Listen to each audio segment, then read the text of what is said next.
Coming up next on DuckTV Sports, the Oregon softball team takes on UCLA in their final series of the regular season.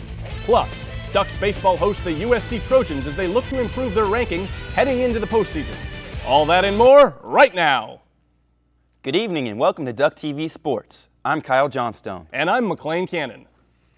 Last Thursday, the 12th-ranked Oregon softball team took on the 14th-ranked UCLA Bruins in their first game of the three-game series. Bottom half of the first inning where Jessica Hall is dealing, striking out Kelsey Chambers in the frame. Skip to the 6th inning where the Bruins offense starts to catch fire. Danny Udine slaps a double to the gap, scoring BB Bates and extending the UCLA lead. But the Bruins were just getting started. Later in the inning, Alyssa Tiamalu bloops a single up the middle to score Tara Mueller, and the rout was on. Still later in the 6th, Samantha Camuso connects with a high fly ball out to left center field and gone. The 3-run blast capped the scoring at 9 for the inning as the Bruins cruised on to a 10-0 win. The Ducks dropped their third game in the last 4. On Friday in Game 2 of the series, the Ducks looked to bounce back against the Bruins. They did so in extraordinary fashion. Bottom 3, game still scoreless, and Oregon's second baseman Kaylin Howard drives in 2 to give the Ducks a 2-0 lead. After a pass ball allowed the Ducks to go up 3, Oregon looks to add more with the bases loaded in the bottom of the 4th. Howard up again. This time she pops it up. It gets dropped, but it gets kicked foul and no runs score. The Ducks will eventually strand the bases loaded.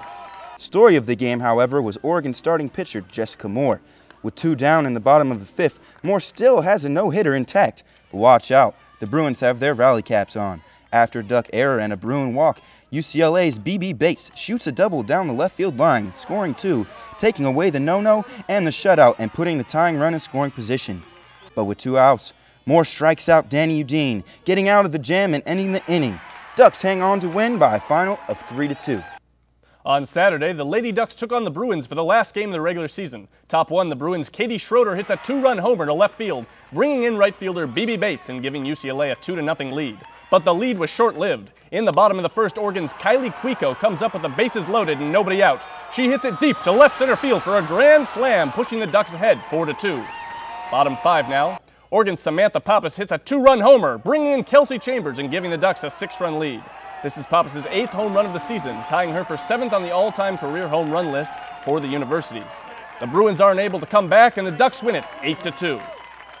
With the win, Oregon moves to 39-15 on the season. The Ducks now look forward to the postseason tournament as they look to avenge last season's super regional loss to Florida. For more on softball, we send it to Kristen McDougald, Haley Kellogg, and Joey McMurray for this week's edition of Around the League.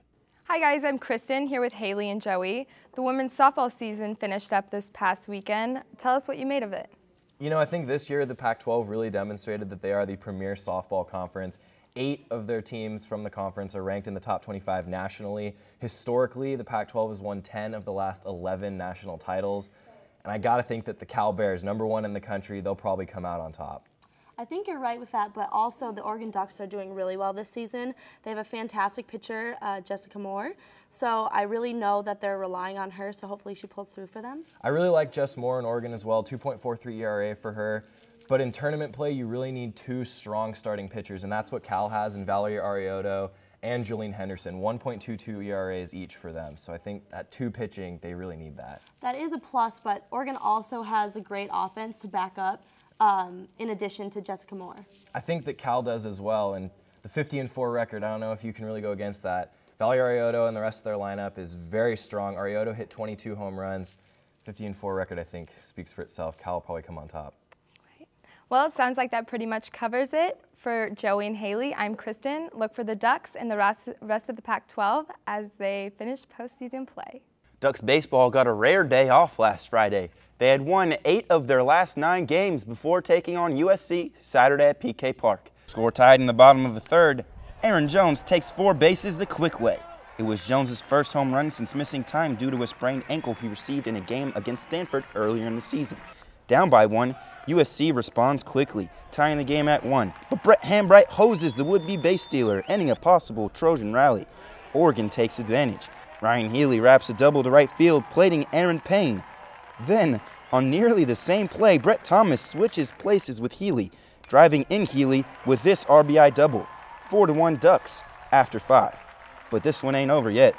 Once again, the Trojans respond, scoring 2 in the top half of the 6th on a screaming double that lands deep in left field. The score would remain 4-3 and that'd be enough for closer Jimmy Sherfy. Sherf strikes out the sides in the ninth, securing the win for the Ducks and notching his 14th save of the season. Oregon looks to continue their success this season next weekend against Seattle University, beginning Friday night.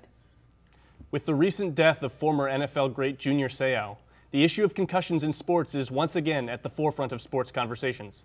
We are joined now by DuckTV's Will Rubin to get his take on the issue. Thanks, McLean. Concussions in the NFL have become a big issue once again, thanks to the death of Junior Seau. And the problem is, there's not an easy fix. Players have become bigger, stronger, and faster, and at the same time, the NFL rules do not dissuade players from causing severe injury. The fixes are twofold. They need to change the equipment and need to change the rules, whether that's on the field or off the field. Bigger fines, bigger penalties, something has to change there. At the same time, Steve Young, among other players, former players, have advocated going back to leather helmets. Whether that's too extreme, I'm not sure, but something needs to change because otherwise, someone's going to die on the field. That's my take. Thanks, Will. Well, that's all we have for you tonight. For more on Oregon sports, be sure to follow us on Twitter at DuckTV Sports. From McLean Cannon and Will Rubin, I'm Kyle Johnstone. Have a good night.